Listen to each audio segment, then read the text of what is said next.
Thank you. You're welcome. But Renee, Ezabella, everybody. Hola.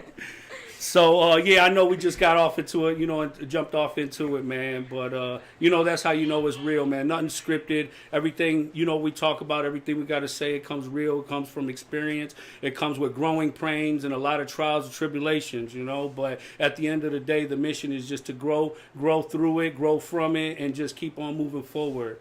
Yeah. So I'm gonna let Renee tell you guys a little bit about herself and where she's from.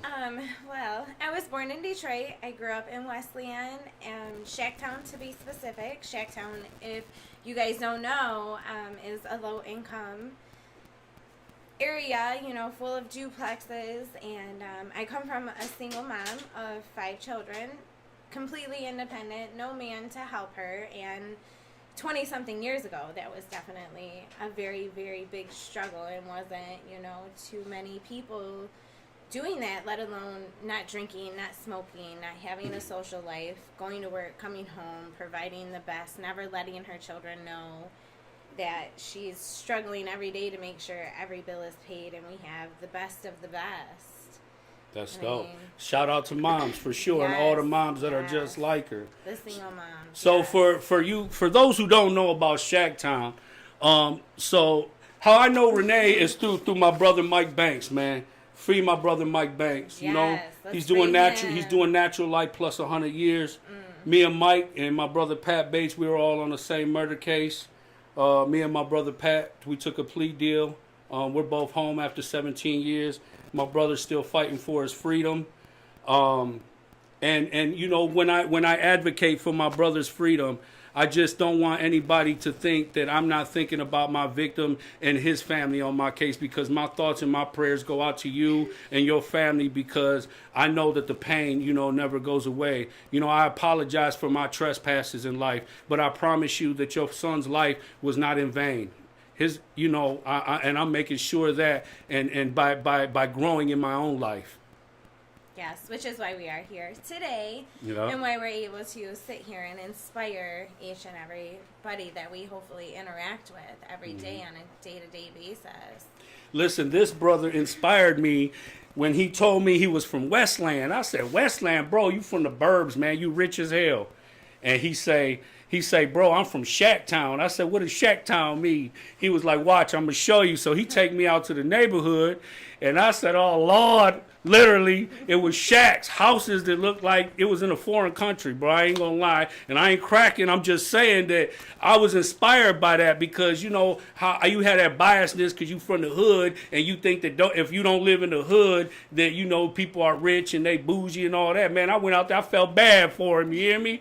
I said, oh, Lord, I'm over here coming from the hood, and my house, looking way better than yours. So, I just want you guys to understand that, it's wherever you go, you have a community of people who are, Shacktown was for struggling, sure. For sure a ghetto, definitely. I don't know if you know or not, but Shacktown was originally built for one of the wars. I'm not 100% sure, don't quote me. Okay. But that was where all the army people, the military people would live with their families. Wow. That's why there's duplexes. That's why there's houses so close to each other. But when I lived in Shacktown, my mom is an amazing gardener, amazing landscaper. You would think she's Mexican, I promise. I did not get that Mexican ability about me. I don't landscape at all whatsoever. I have long voice for that, but everything was absolutely perfect. Shout out to my moms for that. Absolutely.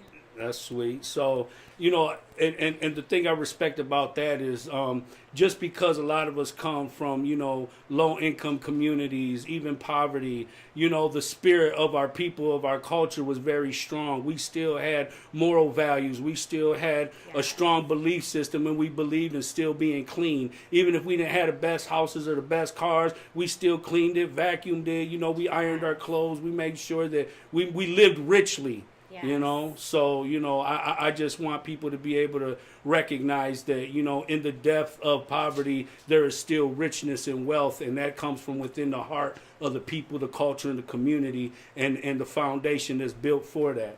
Yes, absolutely. So what was it like growing up in, and you said Westland, Wayne, Garden City, like what was it like growing up out there? So I lived in Shacktown until in my kindergarten year, and then we moved to Garden City, and Garden City was a little bit better. And then we moved to Westland when I was like in 3rd grade, so still elementary school, and then from there I grew up and graduated in Westland. Started my cosmetology career, and then, you know, Michael took over my mom's house in Garden City. And Yes, that was a beautiful house. Yes, yeah. I was over there. My mom actually had that house completely built. Like, I remember seeing the Wow. progress of that house being built. So every time I drive by it, my heart breaks, absolutely, for so many reasons. And that's when I actually met you and your sister, your mother. Yes, I was little running around there, and I was doing all kinds of chores, and Michael was handing me 20s to change garbages. Yes, and I was like, this is the best. I love being here. And yeah, so then just started my cosmetology career, you know, when I was in high school. And Damn, you started while you were in high school? I did start while I was in high school, and I kind of gave up on it for a little bit, and I decided I wanted to, you know, hang out with the wrong crowd, the wrong people, you know, kind of do the same dumb shit you and Michael were doing way back then, because, you know, that's just kind of what I was around. I don't know what you're talking about. Yeah, right. Kind of what I was around, kind of what I seen, you know, kind of what I knew about. Nobody else knew about it, so I thought I was one of the cool kids, you know. So you was one of the cool kids in school, okay? So, like, you was popular. I lived in Westland. I was popular. You know, I did sports and all that kinds of stuff, but yet I had this completely other life that was all the bad stuff: the drinking, the smoking, the partying, the strip club, the being 21 before you're 21. You know? I'm very familiar with that life. Yeah, absolutely. You know? So from there, I kind of got in trouble, and I didn't want to do hair for a minute because I just wanted to hang out and party, and I didn't need a license. I didn't need to work. I was making money other ways, and I actually ended up going to jail. And then going to jail? Yes, when I went to jail, Come on with it. Come on with it. When I went to jail, it was definitely a very, very, very big wake-up call for me. I was 17 years old, and I was like, oh my goodness, this is real life. This can really, really, truly happen to a pretty girl like myself, and somebody that comes from money, and somebody that, you know. What jail did you go to? I went to Clinton County, which is wherever. I don't know. Do you know where it is? Nope, don't want to know either. I know it was like an hour or something away. And how long they have you in jail for? I was in there for 20 days. Damn! Yeah, so you got a little taste of it. Yeah, I got. What kind of charges you had? What you go to jail for? So I went to jail for violating my probation, and I violated my probation because I kept smoking weed. There was no way I was ever gonna give up my weed. Sorry, Mom. Definitely pothead, true and true. But I had resisting arrest, domestic violence, and assault on a police officer. What? You was tearing the club up. Yeah. So like how you were saying earlier, you know how you feel your body is definitely fire, wind, and water. You know, like I have fire running through these veins every single day, and when I want something, I want it, and there is no way, no how anybody's telling me I can't have it. So whatever. Long story short, I was coming down from ecstasy, and I wanted to go smoke some weed, and my mom and my sister didn't want me to, so I ended up fighting with my sister, and then the cops got called, and they tried to arrest me, and of course I didn't. They tried to arrest you, yeah, right? they tried to, and of course I didn't want to go, so then I was, you know, fighting, because that's just, you know, I'm a fighter. My family with Michael, you know, it's just fighting. And did your mom teach you that? No. So my mom definitely never liked me. What kind of fighting. woman? What kind of woman was your mother? Describe her to us. My mom is a true angel. She doesn't smoke. She doesn't drink. She doesn't have a social life. She never had a boyfriend. Like, she is the most generous woman and will give you the shirt off of her back and help you any which way, never judgmental, listen to you. And What does she do for a living? my mom actually, she works at Ford. She's always worked at Ford. Oh, yeah? Yeah, Wow. I'm not 100% sure what she does at Ford. We don't really talk about work because she always wants me to go work there, and I'm like, it's just not happening. I can't work at a factory. So, it's interesting that you said that your mother, like, never had boyfriends and stuff like that, and I had asked you about it, and you said that, she had a huge amount of respect for her home and her daughters. It was a single mother, and there was, what, 3 other girls that lived in the house? Yes. So, like that's a really big deal. That really plays a big difference in the experiences that women and girls go through at a young age, because a lot of times when you come from broken homes, and a lot of women, they're looking for love, and sometimes in all the wrong places, and then you bring the wrong kind of man home, and then you create other situations, you know what I'm saying? And so, that's a huge sacrifice that your mother made for you and your family, and sacrifice her own social life and her own personal life, to make sure that you guys were safe and protected. Because, a lot of times, you got women who bring men into their homes because they want to make, a man a family home and a decent man or whatever it may be. And you just don't know who this man is and how he's going to be around other women. And that's how little girls and stuff like that end up being sexually abused. And so it's just important to be able to be mindful, of that type of stuff. If you're a mother out there and you're looking for somebody, just be mindful of who you're bringing home, because you have good people, but you got a lot of dangerous people out there as well. Yes, absolutely. That was an amazing sacrifice that my mom did. I honestly, I don't know how she did it. Mentally, even just, mental health is such a huge, important role, and especially when you are a mother and a single mother, and just all the trials and tribulations that come along with raising children from, the time they're born to 18 years old. And, even just thinking like, holy shit, if I bring this man home, he could possibly hurt one of my daughters, and then how am I going to feel? You know what I mean? Like, but see, there's a lot of mothers and a lot of women, and I'm not throwing no shade on nobody. I'm just saying that sometimes women look for men, and they bring men home, looking for that love, but sometimes they get blinded by their needs, and they forget about the safety of their home and their kids, their children, just the possibilities, So. Yes, I agree. And I say it, just stuff like that through experience. Yes, and I'm very, very, very thankful that my mom showed me that. That way, as I became a mother, I always have that in perspective for my children. And whenever I talk to another mother, I always throw that into, You said that your mother, when you were in high school, that she encouraged you to play sports and stuff like that. Yeah, so my mom definitely always wanted me to be into sports. She never wanted... So, me personally, if you know me, I never sit and chill. The only time I sit and chill is when I'm going to bed. So, midnight 30. Like, I sleep from midnight 30 to maybe like 5 o'clock in the morning. That's it. I don't sit and chill. I just don't.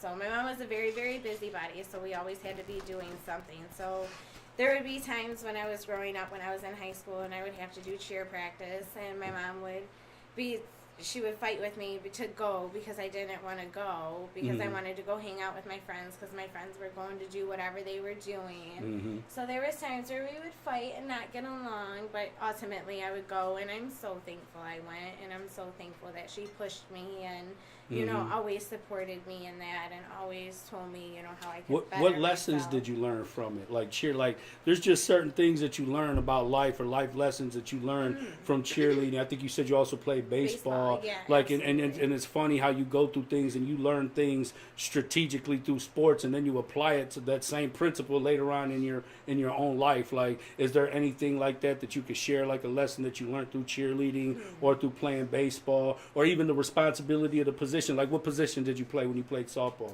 When I played softball, I did shortstop and I did third base. So with the responsibilities of third base, you definitely had to have an arm and be able to throw, which was one of my favorite things to do, just because I felt so powerful being able to throw a ball so far, from third base to first base.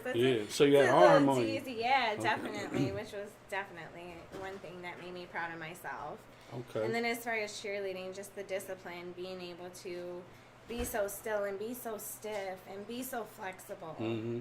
And I can imagine, because it's almost like acrobatics, you know, and you put your body through a lot of, you know, abuse, you know, to get it to. I mean, I've seen, like, I've watched the Olympics and I've seen people do stuff with their body that I was like amazed by. Like, I didn't even know the body could bend like that or stretch like that or whatever. You know? That's definitely my favorite about cheerleading and just any physical sport is just the flexibility. I love being flexible. Mm-hmm. It's definitely one of my And what favorites. about like the mental capacity? Like, what are the mental lessons that you learn as far as like focus, discipline, determination, something like that? With baseball, definitely just thinking ahead of what's next, making sure you're following the ball for each play, thinking about what's going to happen next if this person strikes the ball. And then with cheerleading, just being on time and being in sync and being so stiff and being picture perfect and just smiling pretty, even if you bust your ass. Yeah. You know what I mean? Like, Yeah. it's just, you gotta be pretty. It's being a cheerleader, which is nice. And like I said, the flexibility. It's nice to be flexible, to be open-minded. Do you think that type of mentality can exclude people or discourage people, like other women, like when you do that body shaming and stuff like that? Do you think it excludes people? Yeah, definitely. You know? So a lot of women definitely I have heard or even been told, you know, for when they think I'm a bitch because I'm not super friendly. I only speak when I'm spoken to, but that's just my family background. You know me, like it's just we're not affectionate. I understand. Yeah, you know? but to people that don't know me, I come off as a bitch. But then once you get to know me, you know, I'm so sweet, I'm so generous, I'm so everything. But then as far as just the mentality of it, it is definitely, it did help. For sure. Me growing up and just coming off and having those leadership skills and being able to be, you know, an influencer to most of the people that I see and most of the people that I meet, you know, just trying to influence. Who are the people that you look most up to, male or female or both, that, you know, were influential in your life? I know that you had a lot of influential people, but the ones who, you know, you realize had your best interests at heart and kept you guided and, you know, was giving you, you know, that was positive, made a positive impact in your life. So, my most influential people are my mom, because she'll tell me when I'm right or when I'm wrong or when I'm being smart, or when I'm being dumb, or when I'm being bullheaded. She'll tell me the absolute truth. And then I have Michael's mom, my Auntie Angel, which I call her, you know her as Diane, but she is the Shout out to Diane. Yeah, she is the sweetest woman. Big hug for you. She's never cussed. I've never seen her mad. I've never seen her anything. She is very religious. I can remember. It was damn near a nun, Diane. Seriously, my Auntie Angel, let me tell you, seriously, an angel on earth. And I mean, even I remember coming out of jail and her telling me, you know, God just needed you to slow down. And she threw the holy water on you. Right? Yeah. Seriously, but just her teaching me, you know, to be calm and be understanding. Don't be judgmental. Look to God when you need help, and try not to cuss, and try not to, you know, get mad, because being mad is definitely a very, very strong emotion, and it's a waste of an emotion, and it's a waste of time. It'll drain you, man. Yes, and hating, animosity, anger, being mad, being disappointed, just like, man, like it takes a lot of energy, and honestly, I ain't got time for it, you know. Everything I got go towards my future, man, being productive, and I ain't got no problem reaching back, uplifting people when I can, empower people, motivate them, but some people become stagnant in their life, and they like being like that, you know. So, you know, you definitely have to be aware of those people, and you definitely have to pray for those people. You have to pray for their open-mindedness. Absolutely, and that they will, you know, support try to accept the help that you're trying to give them. But then just my brothers and my sisters, each one of my brothers and sisters are absolutely so strong. I mean, my oldest sister, Jamie, being just so independent as a woman. My brother, James, for being just such an amazing man. My sister, Tiffany, for being such a sweetheart, generous, perfect person, and my sister Sarah for being not somebody you can push around. She's just like my mom, you know. So listen, we're going to go to a 2-minute intermission, and when we get back, we're going to catch up with Renee and learn some more about her. So thank you for staying tuned in.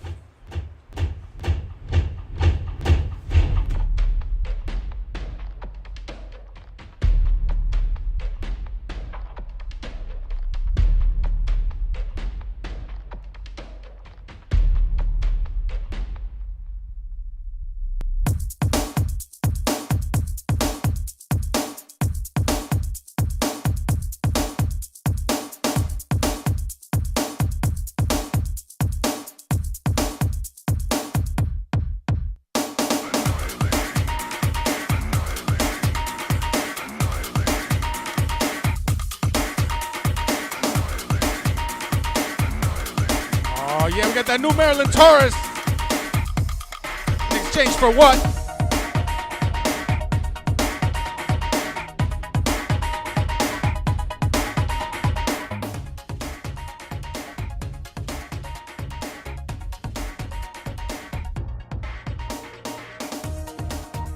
What's up, Maryland? If you're in the building, this is your song, girl. Eladio Niño Podcast. Everyday people. We got Renea Ezabella in the building. What up, girl?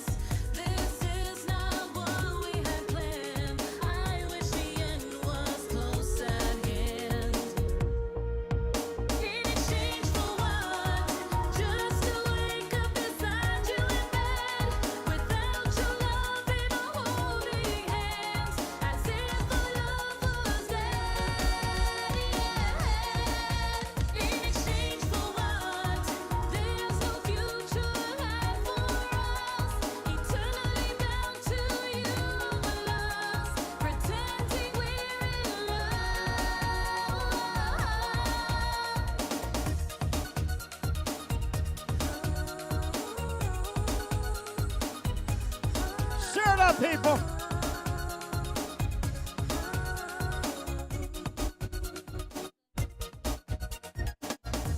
It seems you don't remember the woman I am. You've lost your touch as a man and still go on as if you don't give a damn. My cries for change have become meaningless. Just as much as your promises.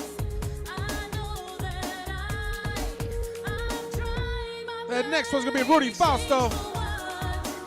Walking away.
Yo, what's up, everybody? This is the El Nino Podcast. I'm Eladio Niño, and this is Real Everyday People. Thank you for staying tuned in with us. Appreciate you. Definitely got to send my love out to my brother with the LA Landscaping LLC. You know, get your grass cut right next year. My brother Jose Rivera at Detroit Forever. And, you know, all my family, friends, and loved ones that's showing support, man. You know, much love to you guys. So we're going to get back to Renea Ezabella. And last time we was talking, she was talking about how she went to jail for 20 days. So I want to know, what did you do with yourself within them 20 days? I really didn't do too much because, I mean, you're in jail, you're a pretty girl, you don't know what the hell to expect. Mm-hmm. So I definitely didn't cry, that's for sure. But, you ain't cried. No, Stop playing. You ain't cried. No, Dang. only, Most people, that's the first thing they do. I was Shit. maybe if I was there for like longer than 30 days, I might have cried, but it was like 20 days. And then when you add in your good time and whatnot, It's less than 20 days. Yeah. But so while I was in jail, I just remember brushing my teeth a million times because there wasn't shit to do. And I was like, wanted to look in the mirror. I like mirrors. But then I started reading the Bible, and I actually read the scripture of Elijah, and I like to draw. So I wrote out the name Elijah, and I absolutely loved the way it was written out in cursive.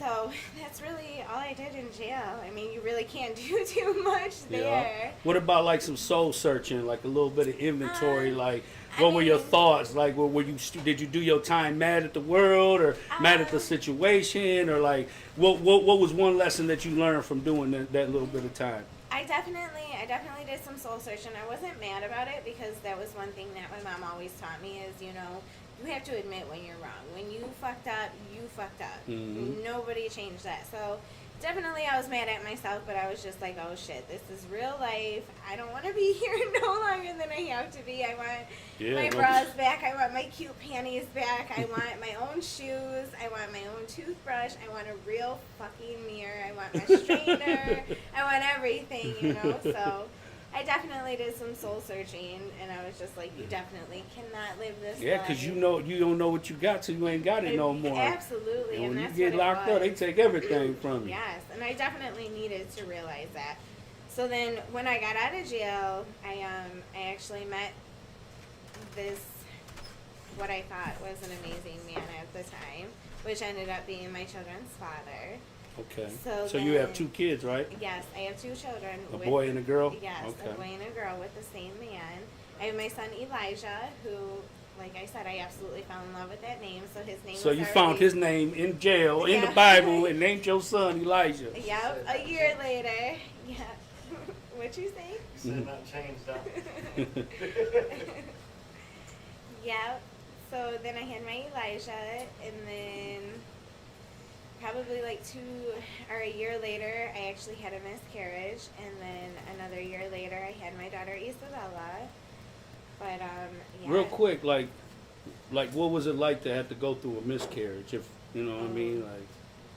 Well, when you go through a miscarriage with the wrong person, it's definitely really, really hard mentally, Wow. physically, emotionally. So I remember this day very fond. So I wasn't that far along, and you probably don't know. But so when you have a miscarriage, you either have to have surgery to have the baby, depending on how far along you are, get the baby out of you, or you can do like this pill and then you pass the baby yourself. Wow. So okay. I did the pill, and my mom and Sarah had came over to check on me, and Michael, my children's father, and my son Elijah, who was like 2 at the time, were there. And my dog, I have a boxer, an 8-year-old boxer, and I was yelling at the dog, and I just felt something, and I went to the bathroom, and I remember laying in bed all day, and Michael was just not doing anything. He was just sitting on the couch, chilling, wasn't interacting with our son, wasn't cleaning the house, wasn't, asking me if I needed anything, wasn't helping me for anything, and it was really rough. And then I kind of just blocked it out. And Like a lot of people do. yeah. Like I actually, if we ever touch into it, but there's another story of how far I actually blacked it out to the point where I forgot it actually happened to me. That's how far I blocked it out, which is hard to do. So Elijah was your firstborn? Yes, Okay. Elijah is my firstborn. He's 9 years old now. He's Okay. absolutely perfect. And then you end up having a daughter as well, right? Yeah, I So, have my daughter so Ezabella. when you were at the point with him where you were already seeing all these things about him that was discouraging you from, from the belief that you had in him, that you thought he was, a standard that you had from him, like, what made you have another child with him? So, about that, and I'm glad you really touched on that because not a lot. I mean, this is people real everyday yes, people, and we want to absolutely share real, how it yeah. is, because this is the only way we're going to grow, if we know the truth. So, with my Ezabella, I had already, me and Michael, my children's father, we had been through so much physically, mentally, emotionally. I felt so embarrassed and I felt so ashamed that I was having another child with this man that I was not impressed with his morals, his ethics, the way he lived his life, the things he did, the way he thought he should take care of his children and his wife. And I didn't tell anybody I was pregnant with Issa until the day she was born. Like, Wow, are you serious? Yes, I did not post one picture. Your family? I told my immediate What about family, physically, like- Well, I told my immediate family, and then, like, I worked at the barber shop the whole time I was pregnant with her, but the whole time I was pregnant with her, I literally told everybody, like, don't ask me. And I didn't tell, like, my mom's sisters or anybody like that. I just told my mom's family, and that was that. Well, just all my brothers and sisters, and that was it. And then the day she was born, I told everybody. And then I started to really put things into perspective. I was talking to my mother, and I was like, you know, Mom, I'm really unhappy. I don't like this. I don't like that. He's not helping me with laundry. He's not helping me with dishes. And, you know, those are everyday things when you're raising children that can really add You guys got to share the responsibility. A lot of stress. And then not to mention I'm working as well. You know what I mean? Like, there's just... You it had wasn't- mentioned that he had started using drugs as well, right? Yeah, absolutely. So he was 7 years older than me. You know what I mean? So I was 18 when I met this man. He was 27. So me always, you know, being into drugs and partying and whatever, I've always been like, you know, do what you need to do. I don't care what you do, but take care of responsibilities. Pay these bills. Make sure our babies are fine. Make sure you go to work. Like, make sure you're not blowing our mortgage money on your whatever, right? So then almost a year after I had my daughter, 11 months after I had my daughter, I got a phone call while I was at the barbershop working, and the phone call was your fiance. We were engaged at the time. Your fiance is cheating on you. And so I met up with the guy, and he told me he was cheating on me. I never got proof, whatever. So then I lived with that secret for over 90 days because I had my daughter's first birthday, and then I had his birthday. And 4th of July, I ended up just calling my brother and telling him to come help me grab my clothes and my daughter's crib, and we left. And then a month later, he ended up telling me that phone call I got at work was related to his drug problem. Wow. And he had blew our mortgage money on cocaine and all this other crazy stuff. And then Because you said at the time he had told you that he wanted, you know, he wanted the house, the dog, the family, Yeah. you know, that's what he wanted, you know, and so that's what you had given him. And then Yes. somewhere he ended up Yes. going on his own path, and then everything that you guys had built, you guys slowly Yes. but surely lost a lot of it, right? So I had Elijah when I was 18. To put things in perspective, I had Elijah when I was 18. I turned 19 a couple months later, and we moved out of my mom's house when I was 19. I had my own house. By the time I was 21, I was throwing my 21st birthday party in my own backyard with my own house. I was, you know, a stay-at-home mom. I had this perfect life. He said he wanted, you know, a housewife. And I was fine with doing all the laundry, all the cooking, all the dishes, because I was a stay-at-home mom, no whatever. But then when I started working, I'm like, bro, I need some help. And then I had my daughter, and I was like, bro, we got 2 kids, not happening. And then I started to realize that there was a lot more to it. So yeah, after 5 years, 2 kids, a house, and a dog, he decided he didn't want it no more and didn't want to tell me. And that was really hard because I was blue in the face. I had written it out. I had, you know, talking to my mom. I'm telling her how everything's going. I'm asking her what I should do, how I should play it, what I should say.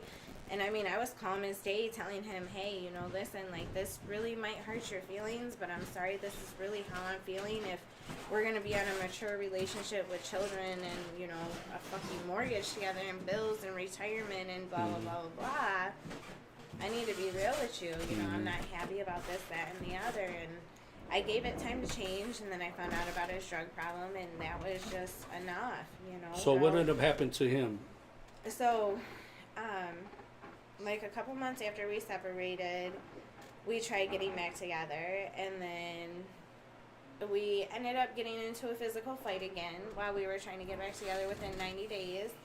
And after that, I called it quits because I didn't want that. I don't want my son to see that. I don't want my daughter to see that. My mom and my dad was abusive to my mom, and I told myself I never wanted that. So how can I accept this? So I left him, and then not even 6 months later, he ended up passing away on a motorcycle accident. Wow. So How did that impact the kids' lives? Like, was he active in their lives where Like did they miss him when he was gone, or how did it impact them? You know, honestly, it's really, really hard to say how it impacted them because at the funeral, my son, halfway through it, he was like, "Can we go? It doesn't matter. My dad's already dead." At 5 years old, you know what I mean? And then not to mention the whole previous 6 months up to that, you couldn't count on Michael to be there. You couldn't count on Michael to pay Elijah's private school tuition for preschool. You couldn't count on him to be there to watch him while I got my nails done. And his house was in repossession, and his truck was in repossession. And So now that you're on your own, you're a single mother. Like, how'd you get through it? Like how did you make money? How'd you pay the bills? How'd you manage with the kids? It's so funny. You know what I mean? So like, it's not funny, but it still kind of blows my mind. But I am very proud of myself. So the day I found out he died, like I told you before, Scotty, Michael's little brother, had told me that my children's father died, and then after that, it was like 8 o'clock in the morning, and I had picked up a shift at the barber shop that night from like 4 to 8 or whatever. So I actually went to work the day he passed away because the only way I could get through it and tell myself to get through it was because he's gone. It's only up to me. Absolutely only up to me. So then obviously with my job being a barber, I can give myself a raise whenever I want. I have a flexible schedule. I have absolute freedom. So when did you pursue your career? I pursued my career when I found out, a couple months before I found out I was pregnant with Asa. Because I know you said you started in high school, Yeah. and then later on, you picked it back up. Yeah, I picked it back up, Okay. and then so I've been doing men's hair exclusively for almost 7 years now. Right after I had Asa, well, right before I found out I was pregnant with Asa, and because Michael, he told me, he's like, you have to get a job. You know, I need help, whatever, with the bills, and it has to be a 9 to 5. So I was like, okay, well, I'll work the weekends at the barber shop, you know, because he works Monday through Friday, and I don't want my children in daycare. I want them with family and you know, stuff like that. So yes, definitely super thankful. That's how I've gotten through. So where did you like start working at? Like, where was your first professional gig at? So my first professional haircutting job was at Great Clips out in Livonia, which is crazy because I live right down the street from the shop where I first started out at. How crazy. Where was that at? It's in Livonia. Okay. Which is... What's it called? It was Great Clips. Great Clips, Yeah. okay. Which All is right. like a nationwide chain salon, but everybody has bad experiences at Great Clips. That's because like it's Bo-Rix or Yeah. some Sam's, what was it called? Yeah. Fantastic Sam's Yeah. or something There like you go. that? That's what Oh, it you know, is. you go there, you bow with the haircut. Right. They're all going to laugh at you. The only reason I got a job there is because I had left my children's father previous to having my daughter, and I needed a job right away. Did you learn? So what did you learn there? Did you learn some I stuff? learned a lot there because I had two of the girls that I knew that worked with me, so I was able to really bump ideas off them, you know, ask them how to do these certain haircuts, and then I'm not gonna lie, Great Clips has a great training program as well. I mean, they give you the basics, and then I quit there after 90 days because I couldn't do the 15-minute haircuts, and then I started at HMX, which is Hair Mechanics, and Where was that at the one on Eureka? And, yeah, the Southgate Hair Mechanics. Okay, the Southgate one, I all started right. downriver, which was super fun. Okay, then. Miss all my downriver people, all my clients. What up, downriver? But I still got a couple clients from downriver, which is nice. They make the drive. So where you Appreciate at y'all. now? I work at the Hair Mechanics in Westland. Okay, Which all is right. nice. I've been there for the last 6 years. Which is nice. I've definitely watched myself grow up in front of the mirror, and I've evolved with clients, and I've learned so many things. I've from places to travel, from just values, morals, ethics, just... What's it like? Like, what's the difference between working at Hair Mechanics and the average salon? Like, I was told that Hair Mechanics was targeted for men. Hair Mechanics is a barber shop only. It is exclusively a barber shop. So we have... But is it all women? Well, yes. Okay, We have all right. women on our staff rosters. But then we do have, at our Westland locations, we have 3 girls on staff that do women's hair as well. So like color and all right. cuts and things. And then we do have a couple girls on staff that do braids and, you know, so it definitely just depended on your stylist and what her capabilities are, which Okay. is nice. So do you prefer to do women's hair, men's hair, or I prefer to do all hair. all hair? All Okay. hair. All right. Hair is my therapy. That is like, it's so crazy. That is the thing that calms me down. That is like the only thing like I have a passion for. I could never see myself. And it gives you an doing opportunity anything. to be creative. Like, do your Yes. clients let you be creative, Yes. And or then not to mention, like, I have so many clients that come in and they feel like, I don't know, they just feel like complete, they're just not happy. And then I give them a great haircut, you know, I give them a little bit of confidence, I talk them up, give them a couple compliments, and by the end of the haircut, they feel so much better. absolutely. Which is, it's priceless. And you to know, me. when people feel good, they Yes. tip good.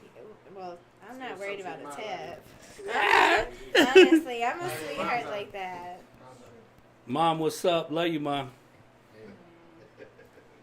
But that's good, though. I mean, you've been able to provide. You've been able to make a house payment. You've been able to provide for your kids with this skilled trade, though. You know what I'm saying? You've been able to Yes. take care of yourself, your family, take care of Christmas and birthdays. Like, you know, that's a lot of things that you know you can't just not acknowledge. You know what I'm saying? Like, Believe me, I don't know son. if men actually realize what women go through when they raise kids on their own. Like, that means they doing everything. They paying all the bills. They got to get the shoes, the clothes, the food, the house, everything. You know what I mean? And my babies So- stay in Forces and Tims. okay. For sure. Absolutely. But that's Yes. good though, man. You know, But without my job, there's no way, you know, like I for one, I can never see myself working 40 fucking hours a week. Okay, that's just not happening. There's no way I can work 40 plus hours and then still get the laundry and make dinner at least, you know, 4 times a week and, you know, make sure all that stuff. I can't work 40 hours. So my barbershop job, you know, I work maybe like 32 hours a week and then but you create your own schedule, right, you know? and then that's because you manage the place, yes, right? Yes, I manage Westland as well, so I work just Friday through Tuesday. Yes, I've given up every weekend for the last 6 years, but me giving up every weekend for my children to be with family is worth it because the rest of my family works Monday through Friday. And huge shout out to my mom for, you know, making me think about my schedule before I went back after having my daughter and how I was able to work that out. And thank God they are both now in school. So, you know, I have my Mondays and Fridays where I don't have to worry about a babysitter. So then it's just Saturdays or Mondays, Fridays, and Tuesdays. I just picked up that extra day to pay for their private school. I mean, because it's of got to be COVID, worth it. It's but- got to be worth it, though. But yeah, you know? no, I have amazing clients, and not to mention, I am very thankful that I'm good at what I do, and you know, I've definitely busted my ass, and I've definitely tried my hardest, and I've invested a lot in my tools, you know, and I've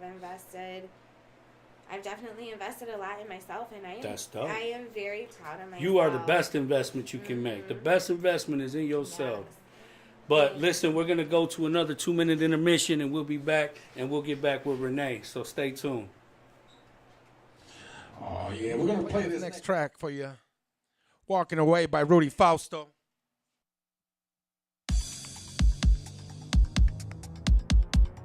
Let my man Rudy Fausto that we playing this track here and Everyday People. So chime in, check us out. 8 to 9 every Monday night. Laudio Everyday People, the podcast on Mondays.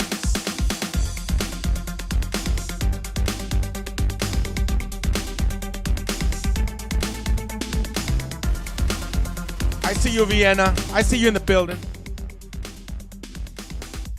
I'm walking away. I'm walking away. I'm walking away. I'm walking away. Hot, hot song. I kissed her lips in the dark one last time. Then I left her side. All that I left behind was a note telling her goodbye. And I ran 'cause my fear was too strong to avoid. And it got the best of me.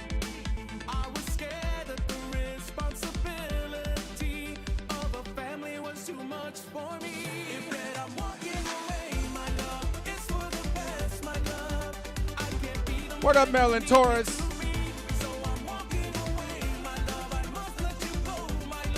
Joe and Sylvia love the support.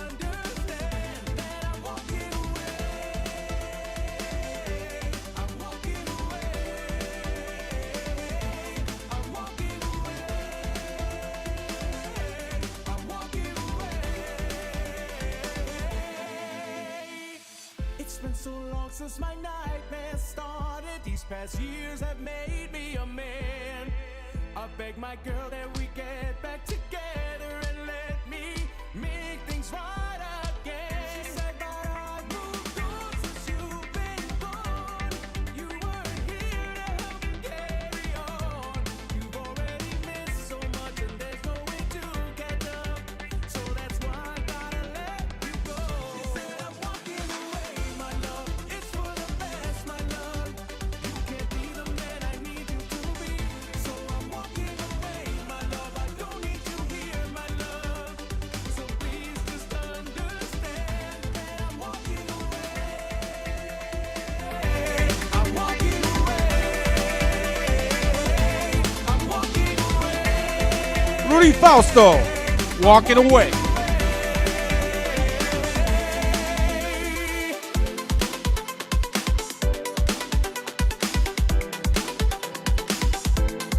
Definitely, you need to download that track. Hot ass track. Even the Marilyn Torres. I'm walking away. I'm walking away. I'm walking away. A few more years passed by and I ran into this man. I noticed he looked like me, so I stopped to shake his hand. As we stood there, he said that he knew that one day he and I were meant to meet. You're in the mix with the Detroit DJ Dan. Find out that the And this is El Nino Podcast, real everyday people. He said I'm walking away from And we have what you did with me. Renea, Ezabella You'll never be in the building. walking away from you and all of the pain you caused. This is how it has to be. So I'm walking away. All of the pain you caused. Make sure you download this track and that Marilyn Torres.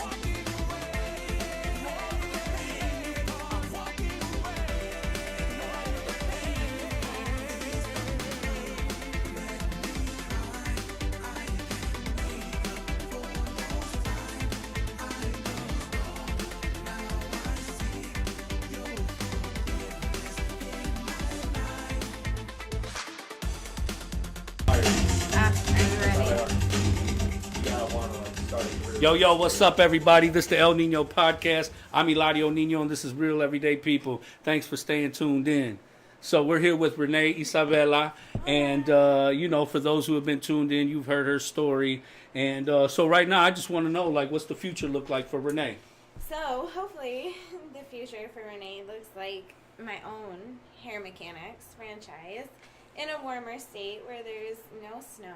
And then I manage that one. I figure it all out, get it good, and then a couple of years, maybe 5 years, and then I open another one, and I get that one all good for 5 years, and then I like the way you think. I just have 2 barbershops that make me money while I live where there's no snow and travel the world. Where would you like to live? What does that place look like? What's it called?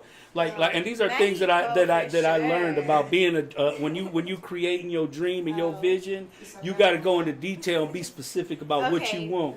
Okay.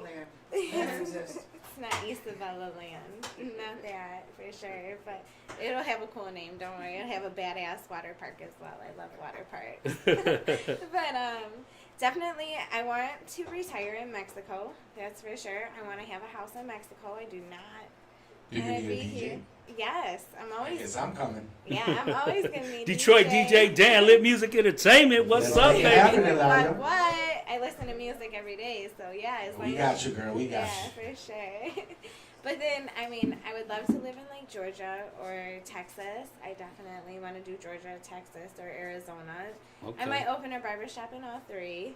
and then, like I said, just That's let those dope. make my money While you live a lavish life. yeah, hopefully. That's dope. That's dope. I hope it happened for you just And like I hope that. my Elijah and my Isabella cut hair too. And I was gonna ask you that. I Like, hope is my this something Clay that you and want to teach Kyra- them? You want them to own that Yes. craft? I want to teach everybody how to do hair and makeup. Like it's one of my favorite aspects of my job is being able to educate these men and being able to educate, you know, other stylists as well on just, you know, different ways, different techniques, different things to do, which is Maybe you nice. could run your own little YouTube channel or something, you know? You know, I've actually been told that, you but ready? Yeah. I need. You even got a know- couple commercials. Ain't you in a couple of Yes, commercials for hair I've mechanics? done a couple commercials for hair mechanics. I've done 2 commercials and an interview, and I've done some photo shoots as well.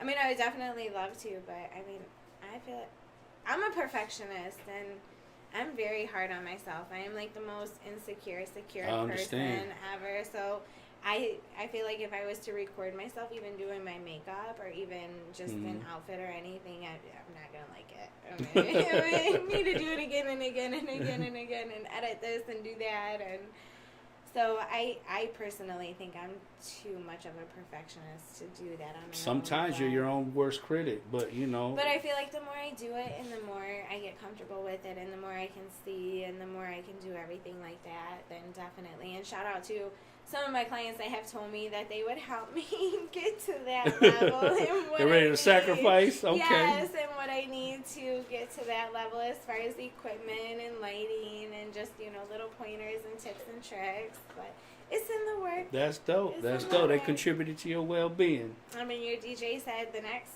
time we're doing Oh, we haircuts ready. live. That's dope. We can do all that right here on El Nino Podcast. Anything is possible. Right. So we're gonna do a segment of show and tell. So you said you brought some items with you to share a Yes, story I about. did. Okay. So my clippers are super important to me just because when I got into the industry, I'm 28 now, so 6 years ago I was, what, 22. 22? Yeah, 22. I suck at math. You know, I was like Yeah. 22 years old. I was already a mom. I was about to have another kid. I already had a house. I had a fiance. I was living that whole little white picket life fence, and then I started cutting a bunch of men and started seeing just all the different aspects of the whole world, you know, from different jobs to different cars. Hearing their stories and stuff. Yes, Oh man, I bet you hear it all. roles. Yes. My wife and my kids and the Yes, dog and yes. all that. Yes, I'm telling you, it's comparable to speed dating, like, for real. Hell no, that's But crazy. definitely one thing that I sets me apart from everybody else is just my clippers. So my favorite color is gold. It has always been yellow gold because it looks the best on my skin tone when I'm tan, which is why I don't belong in Michigan. But my first pair of clippers I got, I had them customized and they were just a gold wrap. And then after a year of using them, they started to chip. So then they came out with these ones, and I got these ones, and they're starting to lose their color because of how much I use them. And then, of course, you have to What do have they do? Which one? What are they? Okay, used so for? these are my clippers, like absolutely. These ones cut your hair. These are my trimmers. These ones line you up. So these knock it down and that lines you up. Yep, absolutely. Do you do a lot of tapers, fades, or? Oh, I do everything. Okay, yeah, because Whatever you people are need. creative with their Yeah. haircuts now. And I'm Absolutely. like, You sit in my chair. I'm like, so how are we cutting your hair today? And you can show me a picture. You can explain it. We can do whatever. Either way, I'm gonna figure out how you're gonna love your haircut because anything I do is gonna look good. I'm not gonna let you be like, all right, well, I want this, and it makes no damn sense. I'll be like, you want what? So I'll pull up a picture and be like, you want this? You want this? No, you and don't. they probably just roll with it, don't they? Well, no, because then, or when they tell me, all right, do whatever, I'm like, okay, so I can make a zigzag neckline, and they're like, nah. I'm like, all right then, like, I need some kind of direction, like, how short is too short, how long is too long, like, you got to give me something. So then I just got these ones, my white and gold. I love white. White looks great on tan skin as well. And then the gold is just pretty. And then just to have a backup pair of clippers. Once again, just trimmers, clippers. So if one of them go down, you got a backup set right then and there on deck. Yes, well, That's I dope. actually, I am a product and a clipper junkie. Work smarter, not harder. And then not to mention, like, I've been just you have to work harder and not smarter. And How much then- does a set like that cost? You don't want to know. This is like $600 right here. Okay, that's an investment in yourself. Yeah. That's a whole turntable. But when I work with 7 other girls that do the same shit I do, I gotta have something that sets me apart. And I'm a very matchy person. Okay, my clippers match my watch. They match my ring. They match my earrings. They match my necklace. That's dope. You know That's what dope. I mean? You know how to match- put yourself yes. together. You know? Because when you look good, you feel good. I can't tell people I do hair and then I look like shit, or Yeah. I'm coming with some shit, you know. And especially doing men's hair, like y'all are scary. Cutting men's hair, it's scary. Like, I know you guys don't care and you guys aren't picky, but yeah, I'm sure you're I've had a picky. mohawk before. I mean, you know, I like to. You I guys take care of aren't gonna myself. say a certain it, but way. your face will say it. I'll say it. Right, yeah. So then, You turn me up. I'll do it. I got my shears, which are absolutely perfect as well. They're gold. That's a craft in itself, a skill Yes. with scissors, huh? Yes, I agree. So these are actually 8-inch shears, which are a lot longer than your normal. Your normal shears are like that much shorter, like a couple inches shorter. So definitely proud of myself for learning how to work with 8-inch shears and not cutting myself every time I use them. You cut kids too, like Oh my how is it cutting gosh, kids? Like, yes. do they get restless? Do they? Okay, you so know, most do of they my enjoy kids, the cuts? most of my kids don't get restless, but that's just because I'm a mom and because I want to make the haircut so enjoyable for them. So I'm always like, oh, we have TVs at every station. We have suckers. We have this snack box in the back that has Oreos and love cookies. snacks. Yes, who doesn't? So like literally, whenever I have a baby and come in the salon, I'm the first person to run up and ask to cut this baby. Or any girl, whenever you walk in the shop and you got a baby, every girl will tell you, nope, give the baby to Nay. So like I always make them feel so welcome. I'm like, come here, and like, I don't know if you've seen or not, but like I love my superheroes as well. So some days you can catch me rocking a Spider-Man shirt or something. You know what I mean? So Yeah. when a little boy sees that, he's like, "Oh, she." He likes can that." relate. He can Yeah, relate. You know He's what like, I mean? he's like, Right. yeah. But then think about it. I got that client for the next like 10 years. Ain't no doubt. You know what? As Yeah. long as I stay at the same shop, which I've been there for 6 years, so I ain't going nowhere. Girl got a set schedule and what? But yeah, I love my little handsome clients, and honestly, I have just one little kid on my client list, and he just hates haircuts. Like to the point where the first time I cut him, his dad like held his head up against his chest and was like, "Just go ahead and cut him." And I'm like, "Are you sure? Because I can." What's easier to Ain't deal no with, men or problem. women? I'm assuming that women are more specific Well, about what they want. It really just depends on what they want and the type of person. You know what I Okay. mean? Because a woman could come in the salon and just want a 1/2 inch cut off and no layers. That's 5 seconds. How much the most you ever made for a haircut? Well, Like around at Christmas, Thanksgiving. You know, people are generous. well, and- you know, honestly, a lot of my clients are generous already. So I would say the most I've ever gotten paid for a haircut was like $250. Damn, good money. Good $250. Yeah, and that was during quarantine. But then again, I have clients that pay $100 every time they get their haircut. I have clients That's that come good money. free- No wonder you only got to Yeah. work 32 hours. right. I'm so thankful for that. But also on the same hand, I deserve that. You know what I mean? Absolutely. I am spoiled, but I'm deserving because every haircut is consistent. Like my clients that pay $100 every haircut have been seeing me faithfully for over 5 years. Wow. You know what I mean? I have Yeah. a lot of my clientele that's faithful for over 5 years. I have clients that come every That's week. good. I have, But that means they're satisfied with their cut. They're getting quality treatment, good service. Yes, I mean, all that plays a absolutely, factor. Absolutely. I mean, it's to the point where, like, okay, so I'm a bourbon drinker. You found out. And bourbon is very, very, there's not too many people that like bourbon, right? So whenever I have a bourbon drinker in my chair and they become my faithful client, like when they come in the shop, because we have beer or water complimentary with your haircut. So, like, Okay, damn, for real? yeah, so. You get blowed up in that thing. Go ahead, get me together. It don't even matter. I mean, no, whatever. no wonder it don't even matter. It don't even matter. I'm already blown. You know it ain't like that. Nah, I'm messing with you. But You the first sometimes- person I ever knew that drank bourbon. I don't know not one person. It was either Right. Henny or tequila. Right. It is real good. So then, like, my clients that drink bourbon, I'll come, I'll have a fit at the shop and we'll do shots of bourbon and You That's know, cool. it's real nice. Give old It's- Capri Sun yes, to the baby. to the baby. But Here you go. that's my thing. If you got a baby with you, I'm not offering you no alcohol because That's smart. not- See, I it's didn't not even a think thing. about that. That's good. That's not a thing. Yeah. Like I for have sure. this one client, Eladio. It makes my heart so happy. He brought his baby in when he was in the baby car seat, the infant car Dang, seat, for right? real? And he was just a random walk-in, and I just cut him, and I was, talking to the baby too, because the baby's getting restless. I'm like, I got you, no problem. His baby's now 2 years old, and he's been faithful since then. For real? And now I cut the baby's hair. I'm like, and that's crazy watching people grow old, grow up in your chair. Mhm, Like absolutely, it's You become a crazy. part of their life. You become a part of their story. You know. It's crazy. So then, when Michael's dad was passing away, I gave my uncle his last haircut. So that. Wow. I know you sucks, recently too. lost 2 aunts too. My heart, my condolences go to you and your family.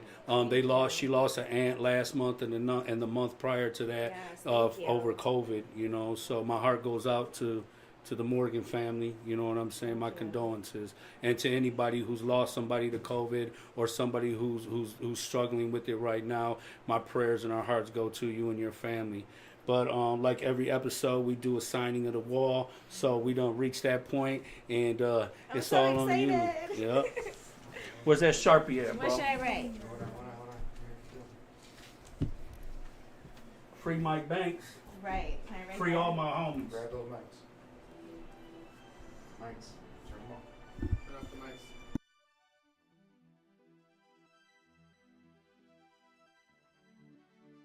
Time to sign that wall of fame.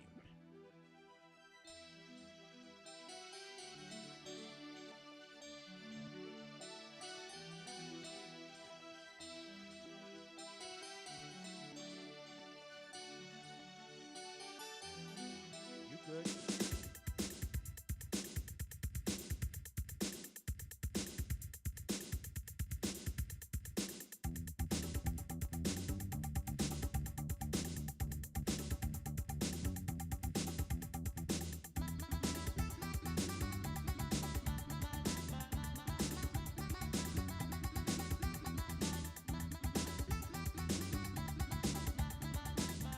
She's a tagger. I didn't know she does graffiti. And that's how it's done here at the Eladio Podcast Show. Ain't no doubt about it. That's Renee Ezabella over here on